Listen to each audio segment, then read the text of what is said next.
Leer te da más. Con Paulo Cosín.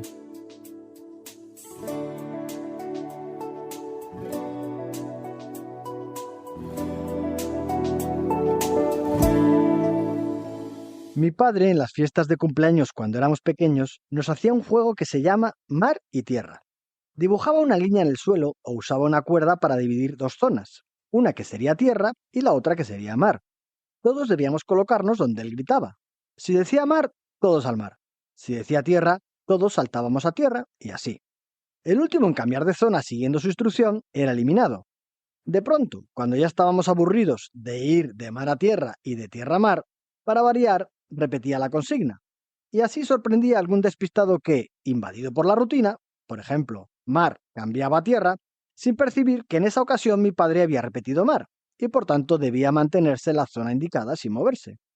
Parece fácil, pero el caso es que íbamos cayendo, porque nos engañaba señalando una zona mientras decía otra, y así varios trucos más, hasta que al final solo quedaban dos y entre ellos salía un vencedor.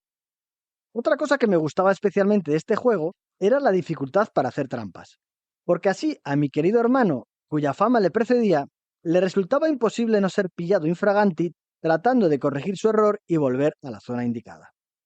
Es un juego que he utilizado muchas veces como monitor o entrenador y siempre me divierte. Te lo cuento porque a veces cuestiones muy aparentemente simples como elegir entre dos opciones resulta de lo más complejo. Este es el caso de posicionarse a favor de la guerra o de la paz. A veces la guerra está dentro de la paz y viceversa, como en Guerra y Paz, la novela de León Tolstoy publicada en 1867 sobre la invasión napoleónica de Rusia. De Tolstoy ya te hablé en el episodio de la condición humana, en donde te decía que se posicionaba claramente como defensor de la no violencia de manera activa. Otros, como el presidente de Estados Unidos en 1917, Woodrow Wilson, veía con claridad la importancia de que su país participara en la Primera Guerra Mundial. Si recuerdas, en el primer episodio sobre la publicidad, te hablé de la primera campaña publicitaria de la historia, en la que había intervenido el sobrino de Freud, Edward Bernays. El propósito de la campaña era convencer a la sociedad estadounidense de la conveniencia de participar en la Primera Guerra Mundial a fuerza de propaganda, carteles y folletos de la Comisión Creel, dirigida por George Creel y fundada por el presidente de Estados Unidos. ¿A quién le darías tú un Nobel de la Paz? ¿A Tolstoy o al presidente de Estados Unidos? Esto último no es una idea tan descabellada, pues ya se lo concedieron a Barack Obama, recién llegado a la Casa Blanca en 2009. Y, paradojas de la vida, ha sido el primer presidente de Estados Unidos en pasar sus dos periodos completos sin un solo día sin guerra. Para más contradicciones, hasta Donald Trump ha sido propuesto para esa condecoración. Tolstoy fue nominado en varias ocasiones y nunca se lo concedieron. Fue una inspiración para Gandhi, que también fue nominado sin reconocimiento alguno. Y también inspiró a Jane Addams, de quien te hablé en el episodio anterior. Y, justicia poética, a Addams sí le otorgaron el Nobel de la Paz en 1931. ¿Qué hizo para merecerlo? Algo tuvo que ver que viviera en Chicago, que como ya dijimos, era entonces la ciudad con mayor delincuencia de los Estados Unidos. Pues bien, Adams no se quedó a la expectativa, sino que pensaba que algo debía hacer. Hizo un viaje por Europa para conocer las iniciativas que se estaban llevando a cabo y así conoció en Londres el Toynbee Hall, el primer settlement universitario de la historia. Se trataba de una institución que se establecía en los suburbios de la ciudad, con mucha delincuencia, y en donde vivían personas en situación vulnerable. Allí acudían estudiantes universitarios voluntarios para realizar actividades con la comunidad. Adams encontró en ese proyecto un ejemplo sobre cómo canalizar sus ansias de acción y compromiso social. Es curioso que el disparador que le dio el empujón definitivo fuera la experiencia de una corrida de toros en Las Ventas, en Madrid, el 22 de abril de 1888. Nos encontramos en la Feria de Abril, un día antes del actual Día del Libro, y en la época en España de la regencia de María Cristina ante la minoría de edad de Alfonso XIII. ¿Qué pasó durante esa corrida de toros? Ella lo expresó así. La reacción moral que provocó la experiencia de la corrida de toros había sido capaz de revelarme que, lejos de seguir el despertar de un carro de fuego filantrópico, me había atado a la carreta del egoísmo. Decidí que al día siguiente, pasara lo que pasara, comenzaría a llevar a cabo el plan, aunque solo fuera hablando sobre él. Laura Camas y Gonzalo Jover, que comentan el libro de Adams, consideran que el sufrimiento y la violencia del toro eran para Adams equiparable al sufrimiento y la vulnerabilidad de los seres humanos.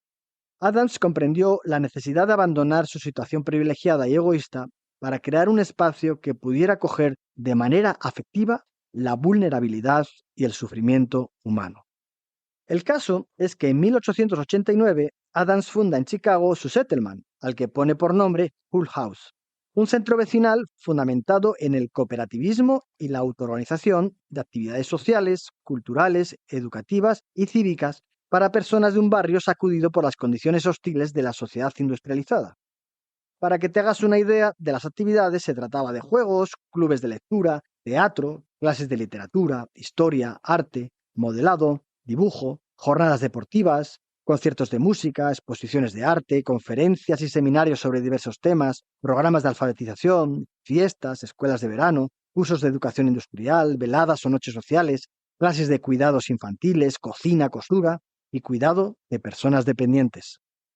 Bueno, el caso es que Adams consiguió así su propósito centrado en mejorar la vida del barrio con su settlement y reducir así la delincuencia y sus consecuencias. Es fácil entender ahora que, cuando comenzó la Primera Guerra Mundial, se posicionara claramente en el lado de la paz y defendiera que había que evitar por todos los medios un conflicto bélico.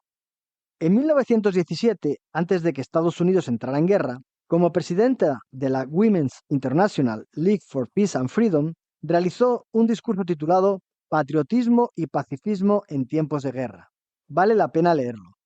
En él aborda la difícil posición del pacifista en tiempos de guerra, defendiendo que el pacifismo no implica falta de patriotismo ni cobardía, sino una visión alternativa para resolver conflictos internacionales. Reconoce que la guerra exalta virtudes heroicas, pero sostiene que no soluciona problemas globales, sino que los oscurece. La propuesta de Adams se encuentra en que consideraba necesario que se creara una organización internacional que facilitara los cambios políticos y económicos sin recurrir a la violencia de la guerra. Lo que defendía podría ser algo así como la Organización de Naciones Unidas, que tardaría años en crearse, pues se fundó el 24 de octubre de 1945, es decir, que fue necesaria una Segunda Guerra Mundial. Adams se entrevistó con Wilson, el presidente de Estados Unidos, fue a ver a Tolstoy y a varios líderes internacionales, visitó La Haya y a la vuelta fue acusada de ser la mujer más peligrosa del mundo, por defender la paz. ¿Te lo puedes creer? ¡Qué gran contradicción! Su historia es más extensa y la hemos publicado en Ediciones Morata en coedición con la Sociedad Española de Historia de la Educación en la colección Clásicos de la Educación que dirige Gabriela Osenbach.